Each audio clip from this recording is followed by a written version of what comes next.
exécutif de la présidence, ils sont là-bas. Nous avions un cabinet comptable qui nous aidait à certifier les comptes tous les mois. Parce qu'évidemment, je savais très bien à qui j'avais affaire. Donc ça, ce n'est absolument pas vrai. C'est de la calomnie qui n'a aucun sens. N'importe quel fonctionnaire sait qu'on ne peut pas retirer 1 milliard et se balader avec. Ça, c'est absolument pas vrai. Ceci étant dit, Oui. parce qu'on ne va pas s'arrêter sur ça. Par contre, ce qui doit être clarifié très nettement, ce sont tous les audits que lui, il avait sous le coude, qu'il avait déclaré avoir mis sous le coude. C'est de ça que le Premier ministre parlait. Et justement, le Premier ministre Ousmane Sonko, il a tout à fait raison. Il faut que tous ces dossiers-là soient clarifiés. Comme ça a été fait d'ailleurs quand j'étais ministre de la Justice. Tout le monde se met à disposition. Ceux qui ont une gestion voilà, où ils n'ont rien à se reprocher, non, il n'y a pas de problème. Je n'ai jamais dit que tout ce qui était à l'APR était des prévaricateurs. Dans le cadre de la justice, ce que les Sénégalais attendent également, c'est qu'on clarifie leur argent. Parce que si on regarde ce qui se passe actuellement, c'est qu'on manque d'argent. Il nous faut beaucoup de milliards pour notre jeunesse, pour nos centres de santé, pour nos universités.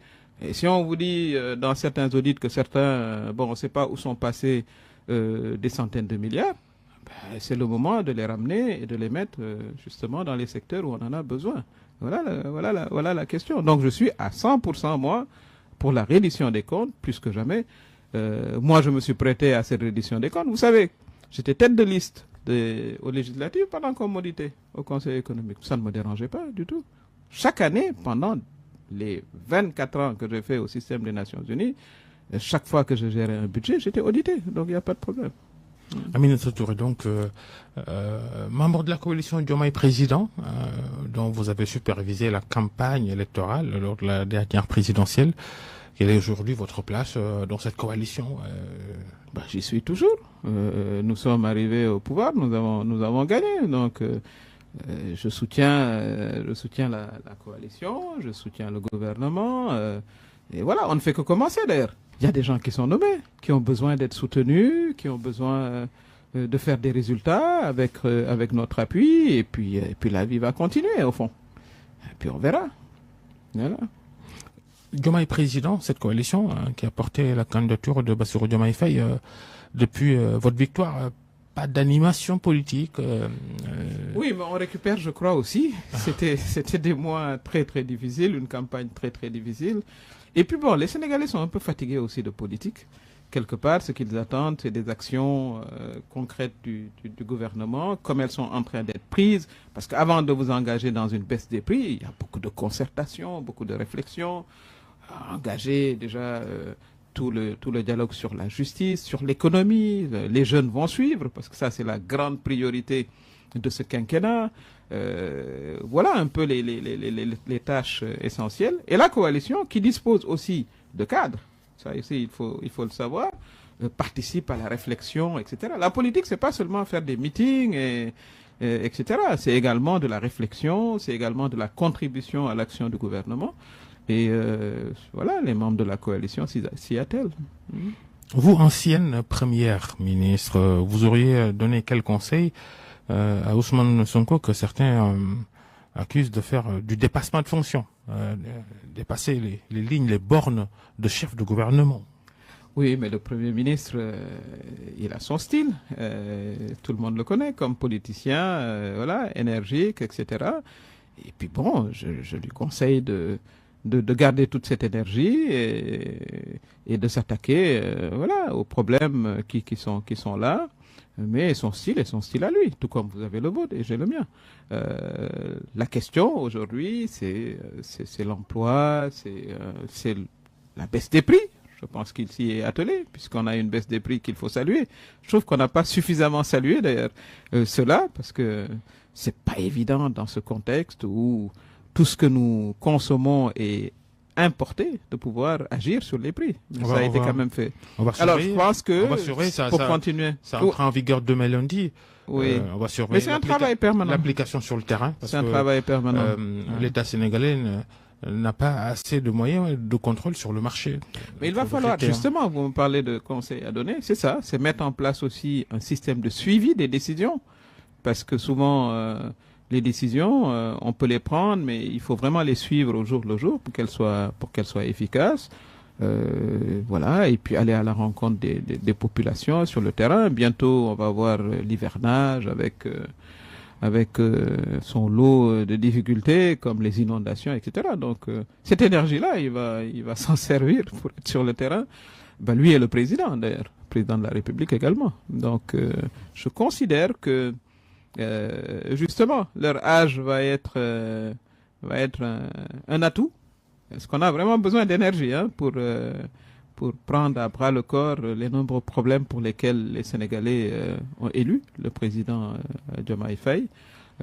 Et ce que je leur suggère, c'est vraiment d'être sur le terrain, à l'écoute des acteurs, trouver des solutions, mais les ministres aussi d'ailleurs. Hein, pas seulement le président et le premier ministre, c'est les ministres, parce que les populations ont besoin de voir leurs leaders, leurs décideurs à leur côté au quotidien. Et ça, c'est la remontée d'informations directes que vous avez. Donc, si j'ai un conseil à donner, c'est celui-là, c'est d'être en permanence sur le terrain. Bon, il y a des moments aussi où il faut être dans les bureaux, hein, parce que vous avez des piles et des piles de parfeutres à lire, à signer.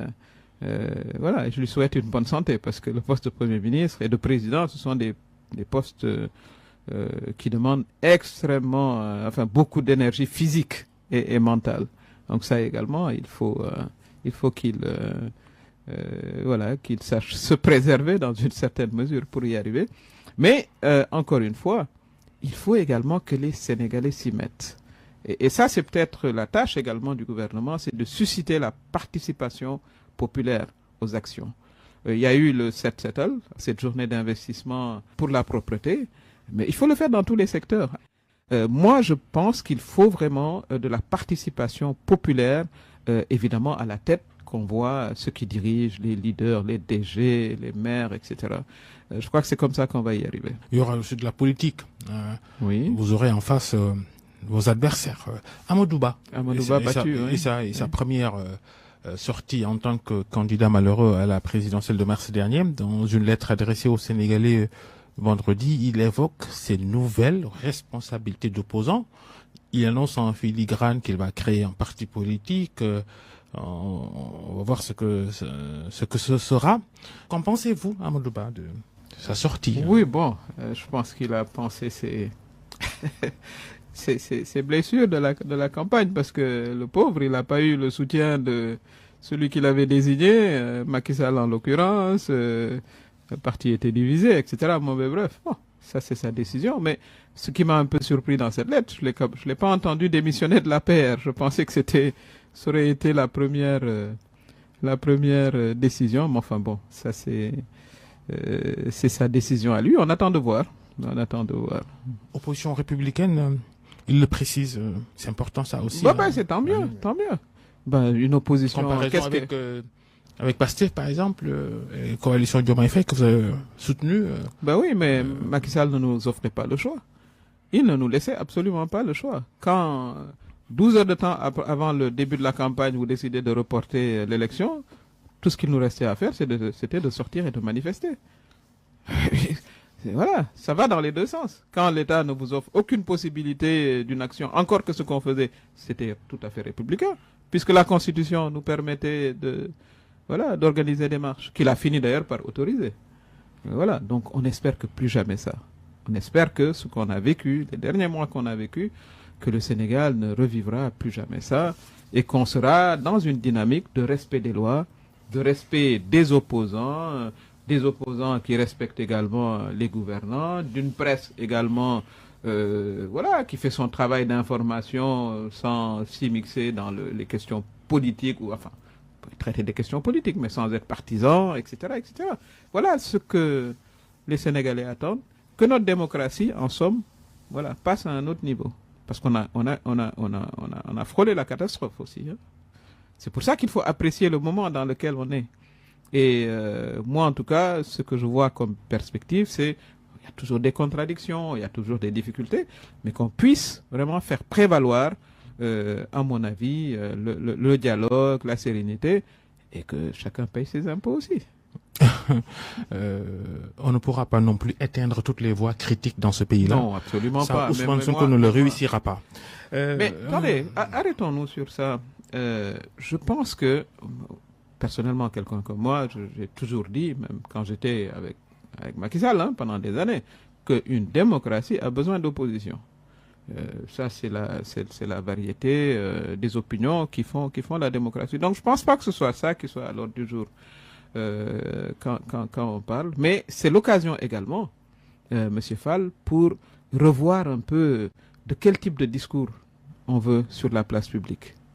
Pas seulement des discours politiques, mais quel type de discours veut-on que nos enfants entendent? Il faut des discours constructifs, critiques, certainement. Vous critiquez quelqu'un, il apporte l'argument. Ça, il nous faut une démocratie d'arguments. Et on n'entend pas ça du nouveau régime. Voilà. Pas de discours qui rassemble les Sénégalais.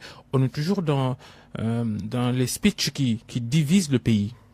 Je ne pense pas. Je pense que nous sommes dans la classe politique, que ce soit dans la majorité et dans l'opposition. Tout le monde a son style.